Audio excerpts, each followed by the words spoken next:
அப்பனே முருகா, உலகம் சுமக்கும் ஈசனும் உன் விரல் பிடித்த நொடியிலே உலகமே மறந்த தந்தையாய் உள்ளமெல்லாம் நீ ஆனாய். மௌனமே மூச்சாய் வாழ்ந்தவன் உன் சிரிப்பில் உருகினான்.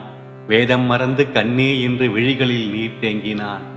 நெற்றிக்கண் தீயை கொண்டவனும் உன் அழுகை கண்ட கணமே அக்னியையும் அணைத்துக் கொண்டு அரவணைக்க ஓடினானே. அப்பா என்ற ஒரு சொல்லுக்காக 1000 தவம் வீழ்ந்ததடா. அகன்ன ஞானம் தூக்கி வைத்து அழகாய் உன்னை அணைத்ததடா.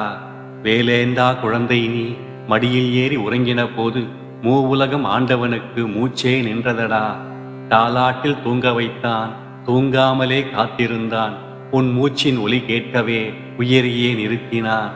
மடியில் துயிலும் முருகனை மணித்துளி என்னும் ஈசனவன் பக்தன் மன இருள் நீங்கவே தன் பாசத்தை அருளாக்கினான். ஞானம் சொல்லும் தந்தையவன் அன்பு கற்ற மகன் நீ. ஞானம் சொல்லும் தந்தையவன் அன்பு கற்ற மகன் நீ. இரண்டின் நடுவே பிறந்ததடா இறைவனும் மனிதனுமாய். அப்பா மகன் உறவு இதுவே ஆன்மீகத்தின் ஆழ்ந்த ரகசியம். கடவுள் கூட தந்தையாக கண்ணீர் சிந்திய அதிசயம். வெற்றிவேல் முருகனுக்கு அரோகரா.